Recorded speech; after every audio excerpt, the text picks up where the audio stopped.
Jadi orang tua zaman sekarang tuh pusing ya. Rasanya kayak berlayar di tengah lautan informasi yang nggak ada habisnya. Saran datang dari mana-mana. Dari mertua, dari grup WhatsApp, dari TikTok, dan seringkali beda-beda semua. Jadi mana nih yang harus kita percaya? Yuk kita bedah bareng-bareng. Nah, buat ngebantu kita semua, kita bakal dengerin pencerahan dari ahlinya langsung, Dr. Neta, seorang spesialis nutrisi anak. Beliau ini nih yang bakal bantu kita misahin mana yang cuma katanya-katanya sama mana yang beneran fakta ilmiah yang penting buat kesehatan si kecil. Ini dia peta perjalanan kita hari ini. Kita mulai dari kenapa sih mitos-mitos ini banyak banget beredar. Terus kita bongkar satu-satu mitos soal makanan, soal anak sakit, soal perilaku anak, dan yang paling penting di akhir nanti kita bakal punya senjata baru buat jadi orang tua yang lebih percaya diri. Tantangan terbesarnya ya ini, misahin antara kepercayaan turun-temurun yang udah nempel banget sama ilmu kedokteran modern. Kita semua pasti pernah dengarkan cerita-cerita viral soal bayi yang dikasih teh manis atau bahkan air tajin. Itu loh, air bekas cucian beras, bukannya susu. Ini nunjukin betapa kuatnya mitos itu bisa ngalahin logika ya. Oke, kita mulai dari area yang paling banyak mitosnya, soal makanan dan nutrisi. Wah, kalau soal ini kayaknya semua orang punya pendapatnya masing-masing ya. Nah, ini dia nih, mitos legendaris. Hampir semua orang tua kayaknya percaya deh, kalau anak makan yang manis-manis dikit aja, langsung berubah jadi super aktif, lari-lari nggak karuan. Tapi, apa beneran gula biang keroknya? Jawabannya tegas, mitos. Kata Dokter Neta, sama sekali nggak ada bukti ilmiah yang bisa nunjukin kalau gula itu jadi penyebab langsung anak jadi hiperaktif. Ada satu penelitian cerdas banget yang ngungkapin penyebab sebenarnya.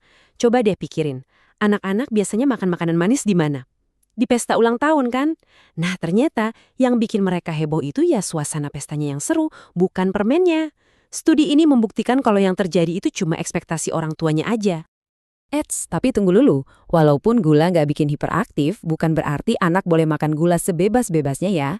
WHO udah kasih batasan yang jelas banget buat mencegah masalah lain kayak gigi berlubang atau obesitas nanti. Jadi, asupan gula tambahan tetap harus dikontrol ketat. Oke, lanjut ke tersangka berikutnya di meja makan, MSG, alias micin. Mitosnya udah kayak urban legend ya. Katanya kalau anak kebanyakan makan micin nanti jadi bodoh atau lemot. Dan lagi-lagi, ini mitos. Nggak ada satupun penelitian valid yang bisa membuktikan kalau konsumsi MSG itu bikin kecerdasan anak menurun. Fakta soal MSG ini sebenarnya keren banget loh. Micin itu aslinya ditemukan dari rumput laut. Dan tahu nggak, zat ini tuh ada secara alami di makanan-makanan sehat kayak tomat, keju, dan bahkan ada di ASI. Lembaga pangan sekelas FDA di Amerika aja bilang MSG itu aman, asal pakainya wajar. Oke, kita geser sekarang ke topik yang nggak kalah penting. Gimana mitos-mitos lama mempengaruhi cara kita ngerawat anak pas lagi sakit? Disinilah seringkali wejangan orang tua dulu berantem sama kata dokter. Awas, lagi batuk jangan minum es, nanti tambah parah. Pasti sering banget kan denger ini? Kepercayaan kalau minuman dingin itu musuh bubuyutan pas lagi sakit tuh udah mendarah daging banget.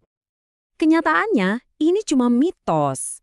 Dokter Neta ngejelasin kalau batuk pilek itu disebabkan oleh virus, bukan suhu minuman. Justru sebaliknya, minuman dingin atau es krim bisa jadi teman buat tenggorokan yang lagi radang karena bisa bantu ngurangin rasa sakit dan bengkak. Sekarang kita masuk ke topik yang sangat-sangat serius, di mana salah informasi itu bisa fatal akibatnya. Kata-katanya Dokter Neta ini kuat banget dan harus kita garis bawahi, imunisasi itu adalah hak anak. Titik.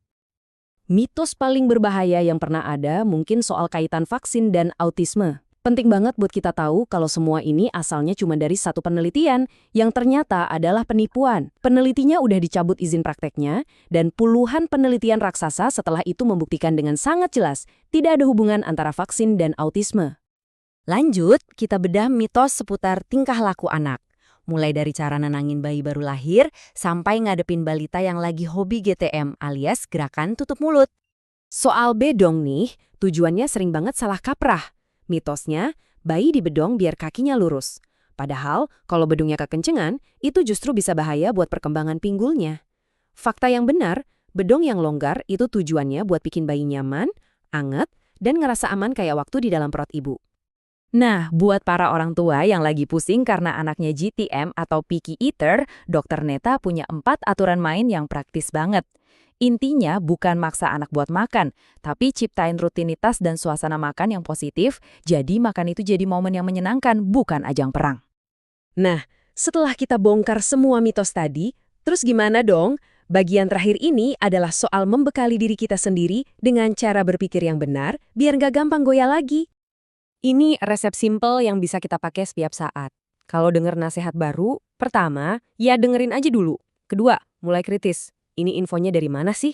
Sumbernya beneran ahli atau cuma katanya? Ketiga, yang paling aman, selalu tanyakan ke dokter anak. Dan terakhir, percayalah pada bukti-bukti ilmiah. Pada akhirnya, senjata paling ampuh buat kita sebagai orang tua itu cuma satu, rasa ingin tahu. Jangan pernah takut atau malu buat bertanya. Keinginan buat terus cari tahu informasi yang benar itu adalah kunci jadi orang tua yang lebih tenang dan percaya diri. Jadi, saya mau ninggalin Anda dengan pertanyaan ini. Dengan bekal baru ini, kira-kira ujangan turun-temurun apa nih yang bakal Anda lihat dengan kacamata yang lebih kritis? Jangan berhenti bertanya, dan jangan berhenti belajar.